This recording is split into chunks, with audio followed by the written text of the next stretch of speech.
The autumn wind swept through Manhattan like an invisible tide, bending the edges of newspapers against lampposts and carrying the faint smell of rain that promised to fall before the hour was done. Fifth Avenue glistened with the sheen of polished glass and steel, the city's towers rising like monuments to ambition, each one daring the next to reach higher.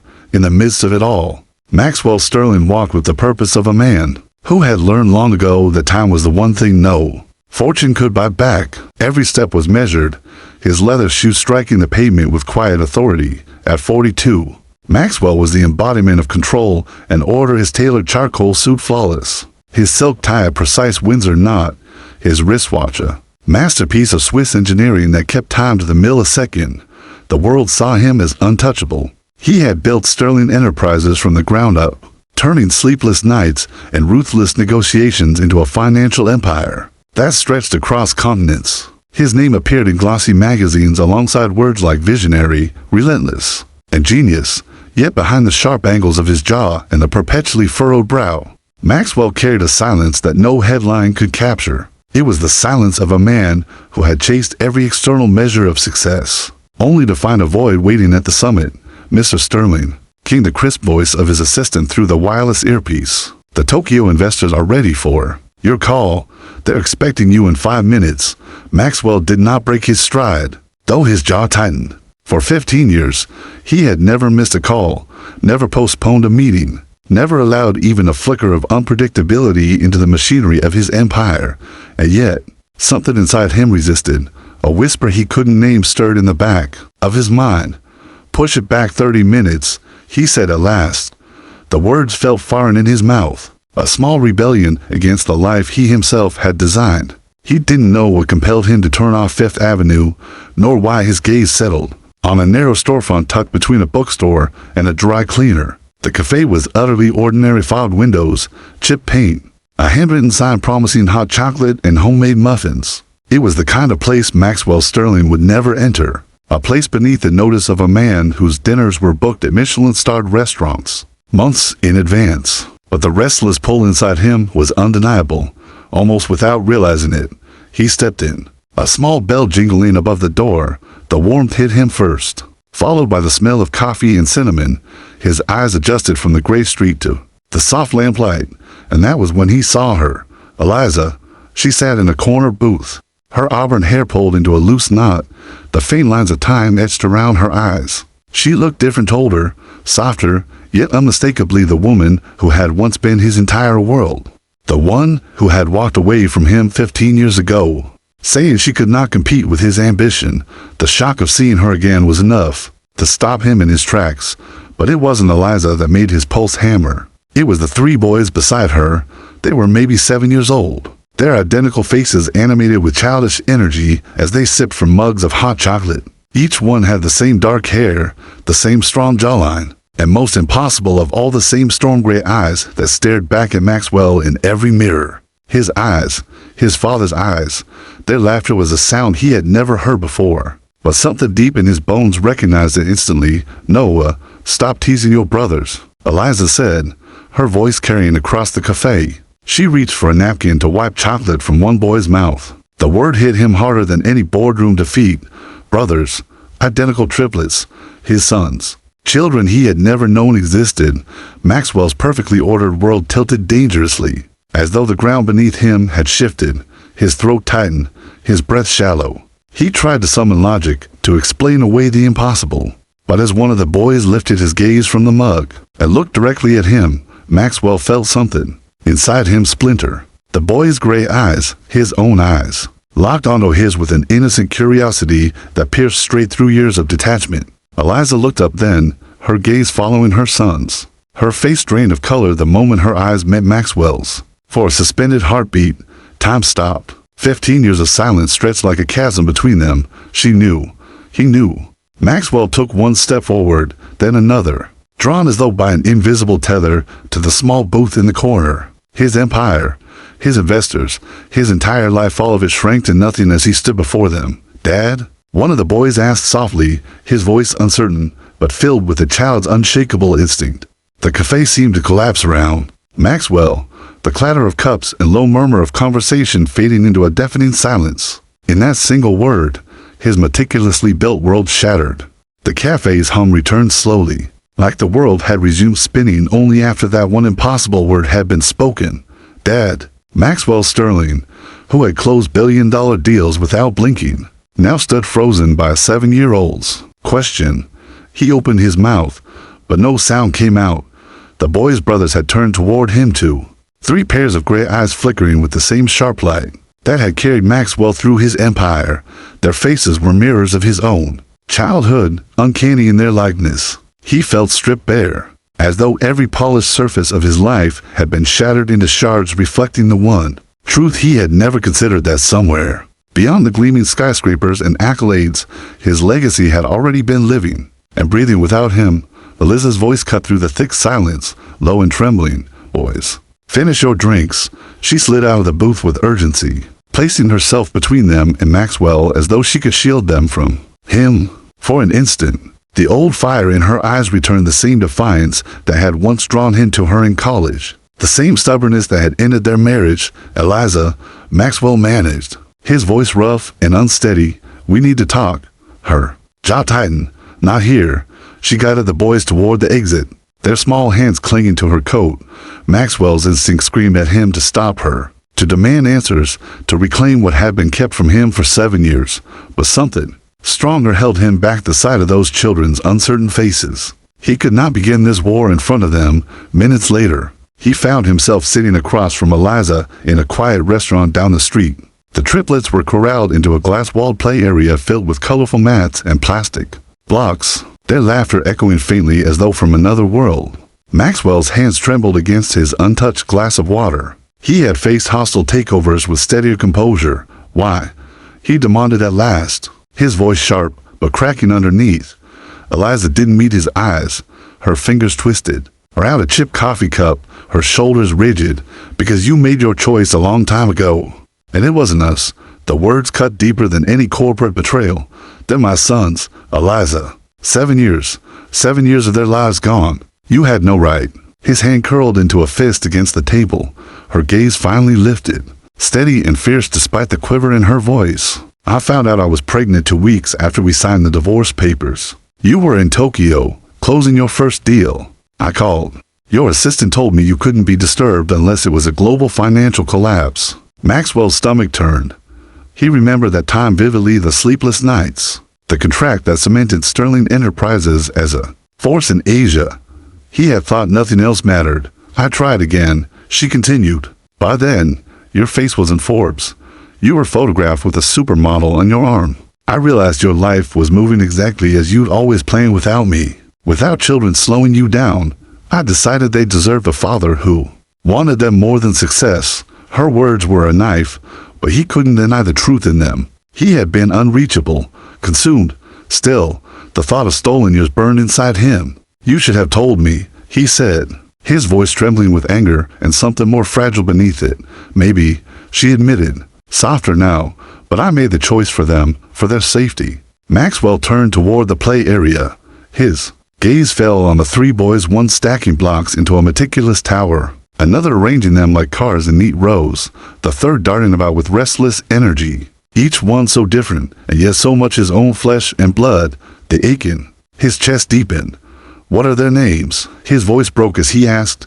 Noah, Lucas, and Ethan. Eliza said quietly. Noah was our artist. Lucas builds things. Ethan never stops moving. Maxwell swallowed hard, fighting the surge of regret threatening to crush him. I want a DNA test, he said reflexively, the businessman in him still grasping for proof. The hurt that flickered across Eliza's face nearly undid him. Of course you do, she said coldly, rising to her feet. I told them their father was someone special who didn't know about them. Yet, I didn't say he'd be a stranger. Who doubted they were his? She turned to call the boys, but Maxwell reached out, his voice raw. Eliza, wait. For the first time in 15 years, there was no empire in his tone, no armor of power, only a man stripped down to the truth. I want to know them. The children looked up, sensing the tension, their identical gray eyes. His eyes watched him curiously, innocently, without judgment. It was unbearable and beautiful all at once. When can I see them again? Maxwell asked, the words pulled out of him like a confession. Eliza studied him, her face unreadable. Then she sighed, as though conceding to something larger than both of them. They have a baseball game on Saturday morning. Maxwell nodded, already canceling his Tokyo meeting in his mind. I'll be there. For the first time in 15 years, Maxwell Sterling had discovered something that mattered more than the empire he had built, and it terrified him more than any deal he had ever made. The Saturday morning sun broke through the clouds with a kind of brightness that made the world feel alive and unforgiving all at once. Maxwell Sterling had spent the better part of the night pacing his penthouse, staring out at the glittering skyline of Manhattan, a glass of scotch untouched in his hand. He had prepared for hostile mergers, political storms, and global financial crises, but nothing in his life had prepared him for what awaited him that morning. On a dusty little league field, his chauffeur had been shocked when Maxwell insisted on driving himself. The sleek black Bentley cut an incongruous figure as it rolled into the gravel parking lot of the neighborhood ballpark, a place filled with SUVs streaked with mud and minivans plastered with faded bumper stickers. Parents in worn jackets and baseball caps bustled about carrying folding chairs and coolers, waving to one another with familiarity Maxwell had never known. He parked, shut off the engine, and sat there for a long moment. His hands, usually steady as stone, trembled against the steering wheel when he finally stepped out. The smell of cut grass and hot dogs on portable grills greeted him. It was a world far removed from glass towers and power lunches. He felt like a stranger here, like someone who had walked into a dream that didn't belong to him. But then his eyes found them three boys in crisp baseball uniforms, numbers 7, 8, and 9 stitched across their backs, identical yet distinct, each embodying something different. Eliza was there too, perched on the bleachers with a paper cup of coffee clutched between her hands. Her hair glowed auburn in the sunlight, strands escaping to brush across her cheeks. She noticed him before the boys did. Surprise flickered across her face, followed by something unreadable. "You came," she said softly when he approached, her voice carrying equal parts disbelief and resignation. "I said I would," Maxwell replied, his voice low. It was the first promise he had made in years that didn't involve contracts or shareholders. Noah was in right field, shifting his weight restlessly as if his mind were painting a canvas instead of tracking fly. Balls. Lucas stood on the pitcher's mound, calm and precise, his small hand gripping the ball with a seriousness that seemed far beyond his years. Ethan patrolled shortstop like a coiled spring, bouncing on his feet, shouting encouragement to teammates louder than anyone else. "They've been excited all morning, knowing you'd be here," Eliza said, her eyes fixed on the field. Maxwell's throat tightened. "And the test results?" he asked, though the answer was already etched into every line of their faces. 99.9%, Eliza whispered. "They're mine," Maxwell said, the words leaving his mouth like an oath. The game began. Parents cheered, clapped, and whistled. Maxwell felt awkward at first, unsure of what was expected of him. But when Lucas struck out the first batter, instinct overpowered hesitation. "Yes," he shouted, his voice carrying across the field. Lucas turned, scanning the crowd until his eyes locked on Maxwell. The boy's face lit up with a smile so bright it cut through every layer of armor Maxwell had built over his life for the first time in decades. He cheered not for profit margins or quarterly reports, but for something real, something his blood had created. The game stretched on, filled with small triumphs and clumsy mistakes. Noah caught a pop fly after nearly tripping, then bowed dramatically to the laughter of teammates. Ethan slid into second base with reckless abandon, staining his uniform with dirt, but beaming with pride. Each moment carved itself into Maxwell's heart. When the final out secured their narrow victory, the boys erupted with joy, racing across the field to their mother. Maxwell stood back, unsure if he belonged in that circle of celebration. Then Noah turned, his sharp artist's eyes studying Maxwell's face with uncanny focus. "So, you're our dad." Maxwell knelt, feeling the gravel bite into his expensive jeans. "Yes," he said simply, his voice trembling. Lucas, ever the pragmatic one, frowned. "Where have you been all this time?" Maxwell's heart constricted. "I didn't know about you," he said honestly. "If I had, I would have been here." There was silence for a moment, heavy and expectant. Then Ethan, restless and impulsive, threw his arms around Maxwell's neck. "Do you have a swimming pool? Mom says rich people have pools." Ethan, Eliza scolded, mortified, but Maxwell, for the first time in years, laughed. Not the polite chuckle he offered business partners, but a real, unguarded laugh. "I do," he said, "and maybe one day, you'll swim in it." "Tomorrow," all three boys asked in perfect unison, their gray eyes alight with hope. Maxwell looked to Eliza, who hesitated before giving a small, reluctant nod. "Tomorrow," he agreed, the word sealing something larger than a deal, larger than an empire. As the family drifted toward the parking lot, Maxwell felt the weight of his phone buzzing in his pocket. Urgent calls, impatient messages from Tokyo. He silenced it without looking. For the first time in his adult life, he chose not to answer. He had discovered something greater than power, the fragile, terrifying, beautiful chance to be a father. The sleek black Bentley pulled up outside Eliza's modest brownstone the next afternoon. For years, Maxwell Sterling had arrived at private airstrips and luxury hotels with this same car, its presence a silent proclamation of power. Today, it felt different. Today, it felt like a chariot carrying him into unfamiliar territory of fatherhood. The triplets burst out of the doorway before Eliza could even descend the steps. Their excitement was a storm of voices. "Is it big? Does it have a pool? Can we order pizza?" Ethan nearly tripped over his own feet racing toward the car. Lucas steadied him with an exasperated shake of the head. No, more cautious, hung back until Eliza gave a small nod of approval. Maxwell opened the door himself, something he had never done in years. "Come on in," he said, his voice softer than he intended. The boys piled into the back seat, their chatter filling the car with an energy his chauffeur had never experienced on these leather seats. The penthouse that had once seemed like the pinnacle of solitude suddenly felt like it was waiting for them. Eliza hesitated on the stoop. Maxwell caught her expression in the rearview mirror, torn, uncertain, but not leaving. "You should come, too," he said before he could stop himself. She shook her head. "I'd have work." "The boys will feel more comfortable with you there," Maxwell pressed, hiding the truth that he would feel more comfortable with her there. After a pause, she sighed and slid into the passenger seat. The ride uptown was chaos. Ethan bombarded Maxwell with questions about helicopters and superheroes. Lucas quizzed him on whether he had building sets or puzzles at the apartment. Noah pressed his face to the window, sketching invisible lines with his finger as though drawing the cityscape into memory. Maxwell fielded the questions awkwardly. His usually sharp responses dulled into half smiles and promises. For the first time in years, his silence wasn't the silence of power, but of awe. When the elevator opened directly into the penthouse, the boys gasped. The floor-to-ceiling windows stretched across the skyline, the city at their feet.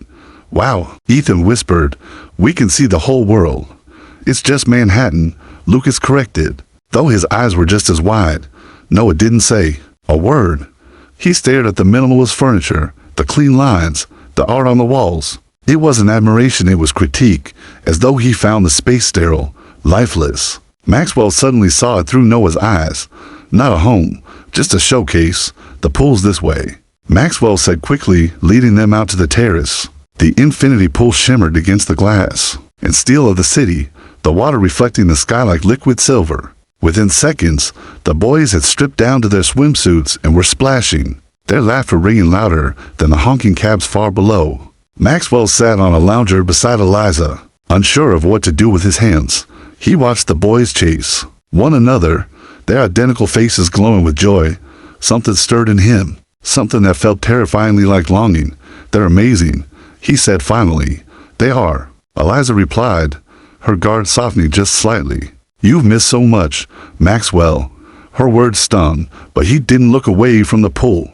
"Tell me everything," he said, and so she did. First steps, first words, scraped knees. School plays, she painted their lives in colors Maxwell had never seen. Each story was another knife of regret, but also a spark of determination. He wanted to be there for all the next verse. His phone buzzed violently against the table beside him. Maxwell glanced at the screen. His coup, calling from Tokyo. A crisis. He could picture the headlines, the analysts, the collapse of months of negotiations. For years, he had answered without hesitation, but now three little faces beamed at him through splashes of sunlight and water. Noah waved from the pool. Ethan shouted, "Dad, watch this." Lucas, ever serious, motioned him closer to see a trick pitch with a water-soaked ball. Maxwell silenced the phone. For the first time in his adult life, he didn't care, but the universe wasn't finished testing him. Ethan, in his reckless energy, dashed across the slick tiles toward the pool's edge. He leapt before Maxwell could stop him. The splash was bigger than expected. For a heartbeat too long, the boy didn't surface. Maxwell's body moved before his mind could catch up. In his expensive shirt and slacks, he dove into the water, the cold shocking him as his hands cut through the surface. He pulled Ethan up, sputtering but laughing. "That was awesome," the boy cried. Liz's face had gone pale. Maxwell handed Ethan over, his own heart hammering. "Don't ever do that without me nearby," he said, his voice unsteady. The boy, oblivious to the danger, grinned. "You sound like Mom," for the first time. Liz's lips curved into something resembling a smile. Later, soaked and shivering, but strangely alive, Maxwell sat with the boys wrapped in towels. Ethan leaned against him without hesitation. Lucas asked if he could help build a fort in the living room. Noah sat quietly sketching, his pencil scratching across paper. As though capturing the moment, Maxwell turned to Eliza, his voice low. "I don't know how to do this." Her eyes softened. "Nobody does it first. You just show up." The sky outside darkened, Manhattan glowing with evening lights. Inside, for the first time, the penthouse felt less like a monument and more like the beginnings of a home. And Maxwell Sterling, who had once believed power was everything, realized that nothing terrified him more or thrilled him more than the possibility of being a father. The following Wednesday afternoon, the boardroom at Sterling Enterprises sat in uneasy silence. Senior executives shifted in their leather chairs, stealing glances at one another as the clock ticked past the appointed hour. For 15 years, Maxwell Sterling had never been late to a meeting. Today, he was absent altogether. His calendar, once untouchable, now bore strange blocks of time marked simply as personal. The whispers had begun rumors of illness, of hidden acquisitions, of a private scandal. None of them suspected the truth. Their unshakable CEO was on his knees on the marble floor of his penthouse, helping 3 7-year-olds build a blanket fort. Lucas directed the construction like a small engineer, spreading blueprints sketched on printer paper and demanding stronger support beams, pillow stacks in this case. No added flourishes with markers, turning the fort into a castle with arched windows and towers. Ethan, all energy and noise, dove in and out of the half-built structure with a flashlight, pretending to be a knight slaying invisible dragons. Maxwell, tie discarded and sleeves rolled up, crawled inside at Lucas's insistence to hold a corner. "Steady, careful," he muttered as the pillows shifted. "We'll lose the whole roof." "You sound just like me," Lucas replied matter-of-factly. Eliza, standing at the doorway with a mug of tea, shook her head. "I can't believe you're missing a board meeting for this." Maxwell glanced at her, hair disheveled from crawling under sheets, and for the first time in his life, he didn't feel ashamed of such a thing. "For this, I'd miss 100 board meetings." But that night, when the boys had been coaxed into bed, Maxwell faced the storm. His coup called, voice sharp with barely disguised fury. "You disappeared in the middle of a merger negotiation. Tokyo is livid. Shareholders are demanding answers." Maxwell stared at the closed bedroom door where his son slept, then out at the city lights. For years, those towers had been his children, monuments to his ambition. Tonight, they looked like hollow glass shells. "Then tell them," he said quietly, "that some things are more important than numbers on a balance sheet." He hung up before the man could reply. The cracks spread quickly. By Friday, news outlets speculated about Sterling's mysterious withdrawal from his empire. Analysts debated whether he had lost his edge. Rivals circled like vultures, hoping the empire was vulnerable. And yet Maxwell felt something he hadn't felt in decades: peace. Still, Eliza wasn't convinced. Over dinner one weekend, as the boys chattered about school, she leaned in close, her voice low enough only for Maxwell to hear.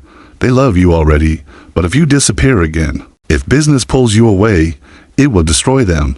Do you understand that?" Maxwell met her gaze. For once, there was no steel in his eyes, only something raw. "I won't leave them, not again." The following days became a test of that promise. Sterling Enterprises demanded his attention. His phone buzzed endlessly. A billion-dollar deal teetered on collapse, investors threatening to walk. Maxwell stared at the contracts laid out before him, the kind of documents that once defined his entire worth. Across the table sat his legal team, waiting for him to sign. His pen hovered, but he saw Lucas's serious eyes, Ethan's reckless grin, Noah's thoughtful sketches. With a decisive motion, he set the pen down. "Reschedule," he said, rising from the table. Gasps followed him, but Maxwell walked out. He had a baseball practice to attend at the field. The triplets spotted him immediately. Noah waved with both arms, Lucas raised his glove in salute, and Ethan ran full speed toward him, nearly knocking him over. Their joy at his presence cut deeper than any profit margin ever had. Yet beneath the laughter, shadows lingered. A storm was coming. Rivals whispered that Sterling Enterprises was ripe for takeover. Shareholders plotted emergency meetings. The empire he had sacrificed everything to build now trembled, because he had chosen family over profit, and Maxwell knew he was standing on a knife's edge. One wrong move could cost him both the company and the chance to prove to Eliza and to his sons that he could be the father they needed. That night, after the boys fell asleep in the colorful new bedroom he had built for them, Maxwell stood at the window, watching the city glitter. He was torn between the worlds, the empire that had made him powerful, and the fragile new family that had made him human. When Eliza appeared beside him, her voice was steady, but laced with fear. "Maxwell, you can't have both. One will consume the other. Which is it going to be?" Maxwell didn't answer. Not yet. But inside him, the war raged hotter than any battle he had fought in boardrooms. For the first time, the man who had always known exactly what he wanted faced the most dangerous question of all. Could he hold on to the empire he built and still keep the family he had just found? Or would choosing one mean losing the other forever? The storm came without warning. One moment, the Manhattan sky was an unbroken sheet of twilight blue. The next it cracked open with thunder that rattled glass towers and sent sheets of rain pouring down in heavy, silver curtains. By the time Eliza pulled into Maxwell's underground garage with the boys in tow, the streets above had turned into rivers. She shook her head at the weather, muttering that she would wait it out. Maxwell had not expected her to come upstairs, but she followed the boys anyway, carrying a bag of their clothes. As soon as the elevator doors opened into the penthouse, Ethan raced across the marble floor, dripping from the rain, and shouted, "For time again." Lucas followed, already sketching out new blueprints for their castle, while Noah lingered at the window, his eyes wide at the storm's ferocity. "You shouldn't have driven in that," Maxwell said quietly, taking Eliza's coat. His fingers brushed hers for the briefest moment, and the old familiarity of it lingered longer than either of them wanted to admit.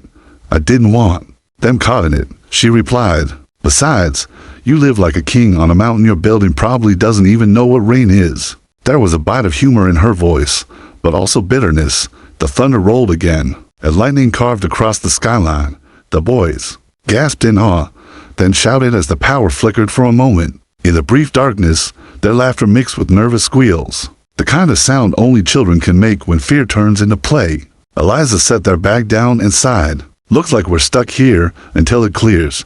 Maxwell's heart gave an unexpected jolt. Stuck here, with her, with them. The boys built their fortress in the living room using Egyptian cotton sheets Maxwell had once imported from Milan, propping them against dining chairs worth more than most cars.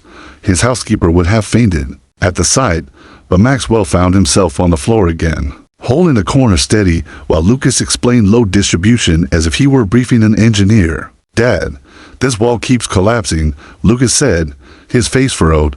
"We need more support." Maxwell smiled despite himself. "I'll see what I can do." He stacked cushions against the base, pressing them in place with surprising care. Ethan immediately dove into the fort, flashlight in hand, while Noah began to draw patterns across the sheets with washable markers, turning them into stained glass windows. Eliza leaned in the doorway, watching. There was something in her eyes Maxwell hadn't seen since they were young, hesitation, but also warmth. The storm outside pounded against the glass, but in that cocoon of blankets and laughter, the world felt far away. Later, when the boys were worn out and curled together in a tangle of limbs and blankets, Maxwell found himself standing by the window, the city lights blurred by rain. Eliza joined him, her tea cradled in her hands. "They've never asked about you before," she said suddenly. "Not until a few months ago." Maxwell turned his head slightly. "What changed?" Her voice was soft. but it carried the weight of years. Your company donated to their school's science program. Lucas saw your picture in the newsletter. He showed it to Noah and Ethan. They stared at it for hours. Then Noah said, "He looks like us." Maxwell's chest tightened painfully. He could see it, his own face staring out from the page, mirrored in 3 small pairs of eyes. "I wish I'd known," he whispered. "Would it have mattered?" Eliza asked, not unkindly.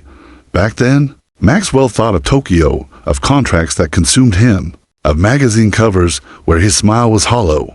He opened his mouth, then closed it again. He had no answer. "You were always chasing something bigger," she continued, her gaze fixed on the rain. "And I couldn't watch you chase everything but us." He turned to her then, really looking. She wasn't the fiery college girl he had once loved, nor the woman who had walked away in tears. She was stronger now, tempered by sacrifice, her face lined by years of choices she had made alone. "Eliza," he said quietly, "I know I can't get those years back, but I'm here now, and I won't leave again." Her eyes flicked at him, searching for cracks in his resolve. "Don't make promises you can't keep. They look at you like you're a hero. If you disappear, it will break them." The word struck him harder than any market collapse. He thought of Lucas's smile when he struck out that batter, of Noah's quiet sketches, of Ethan's arms flung around his neck. He saw himself reflected in their joy and realized it was fragile, like glass in his hands. "I won't fail them," he said, his voice steady now. "Not again. Not ever." A flash of lightning lit the room, and for a heartbeat Eliza saw the boy she once knew in the man before her, the same stubbornness, but softer now. Gentler dot from the living room, Ethan's sleepy voice called out, "Dad, will you be here when we wake up?" Maxwell felt his throat tighten. He walked back to the blanket fort, crouched beside his sons, and tucked the blankets tight around them. "Yes," he whispered, "I'll be here." As thunder rumbled in the distance, Eliza stood watching. For the first time since that cafe, she allowed herself to believe that maybe, just maybe, Maxwell Sterling was no longer the man who had chosen empire over family. But outside, the storm hadn't finished. In the shadows of the financial world, rivals were circling. His board was plotting, and the empire he had built with blood and sleepless nights was cracking under the weight of his newfound devotion. Maxwell had chosen fatherhood, but at what cost? The question lingered in the thunder's echo. Would he be able to keep both worlds, or was he destined to lose one forever? The night of the gala shimmered with all the spectacle and weight of empire. Black cars lined the curb outside the Sterling Foundation's annual charity ball. Photographers clustered behind velvet ropes, their flashes strobing against the marble facade of the hotel. Inside, chandeliers blazed with gold light, reflecting off champagne flutes and sequin gowns. For over a decade, this had been Maxwell Sterling's arena, the place where he confirmed his power to the world, where one smile or handshake could shift markets. But tonight, it wasn't contracts or rivals waiting to be unveiled. Tonight, his secret would step into the light. Maxwell adjusted the cuff of his tuxedo, his jaw tight.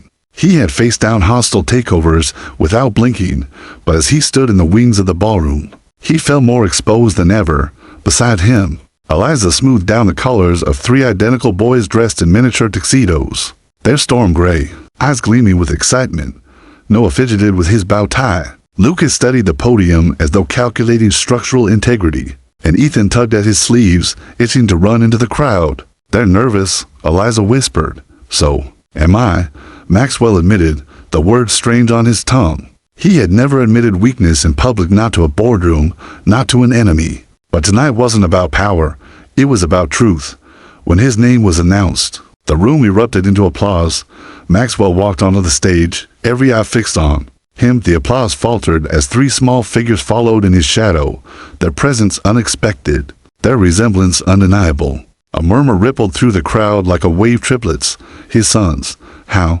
Maxwell stood at the podium. The boys gathered close. He looked out at the sea of faces: donors, journalists, rivals, old flames, even a few enemies who'd paid to watch him slip for years. He had thought his speeches needed to be sharp, calculated, dripping with vision and strategy.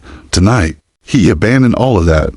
"For most of my life," he began, his voice steady but unguarded, "I believed success was measured by the size of the empire you built. I believed legacy was written in skyscrapers and bank accounts, and how loudly the world applauded your name. And so, I built. and built and built until I stood at the top of everything I thought I wanted, only to find it was silent up there. Empty. The room was utterly still. Liza's eyes, wide and wary, fixed on him from the edge of the stage. Then one afternoon, I walked into a cafe. Maxwell continued, his throat tightening, and saw 3 children with my eyes. My children, Noah, Lucas, Ethan. For 7 years, I didn't know they existed. Not because they were hidden from me, but because I was too consumed by the empire I thought mattered more than anything. I was wrong. Gasps rippled through the crowd. Cameras flashed. A rival executive leaned toward another, whispering something Maxwell could almost hear. He's finished. This makes him weak. Maxwell ignored them. He looked down at his sons, each of whom stared back with trust so fragile. It hurt. I stand before you tonight not just as a man who built an empire, but as a man who almost lost the only legacy that matters. For years, I thought Sterling Enterprises was my monument, but my true monument was sitting in a cafe, drinking hot chocolate, waiting for me to finally notice. Applause began, tentative at first, then swelling into something thunderous. Yet, even in the swell of approval, the old world pushed back. A rival financier called out across the room, his voice sharp. So this is it. You've gone soft? You're going to throw away everything you built for a family you didn't even know you had. The room held its breath. Maxwell's reputation teetered on the edge. Slowly, he turned, his expression carved from iron. I haven't gone soft, he said, his voice cutting like a blade. I've gone human, and that is more dangerous to my rivals than you can possibly imagine. The crowd erupted again, louder this time, though not all in approval. Some clapped with genuine admiration, others with the calculation of sharks smelling blood. Maxwell didn't care. For the first time, the applause meant nothing. He bent down to lift Ethan onto his hip, placed a steady hand on Lucas's shoulder, and let Noah tuck his small sketchbook into his breast pocket. And then, just when he thought he had survived the storm, came the blow he had not expected. Does this mean Mom's moving into? Ethan's innocent voice rang out across the microphone, amplified through the entire ballroom. The laughter that followed wasn't cruel, it was delighted, scandalized, electric. Flashes popped like lightning as cameras tried to capture Eliza's frozen expression. Eliza's cheeks burned crimson. She hadn't agreed to any of this. She had come to protect her sons, not to be thrust into the spotlight of Maxwell's empire. She met his eyes across the stage, her face a storm of anger, fear, and something else, something dangerously close to hope. Maxwell felt his chest tighten. The board was already restless, the press already feasting, the vultures already circling. He had risked everything by bringing his sons into the light. And now, with a single innocent question, Ethan had placed the final piece of the puzzle where everyone could see it. This wasn't just about fatherhood. This was about family, about whether Eliza could ever trust him again. The gala dissolved into chaos, reporters shouting questions, rivals whispering about weakness, allies rushing forward with applause. Through it all, Maxwell stood firm, his sons beside him, his heart pounding with the terrifying knowledge that this was only the beginning. Because building an empire had been easy, rebuilding trust with Eliza, with his children, would be the hardest battle of his life. And for the first time, Maxwell Sterling was ready to fight not for power, but for love.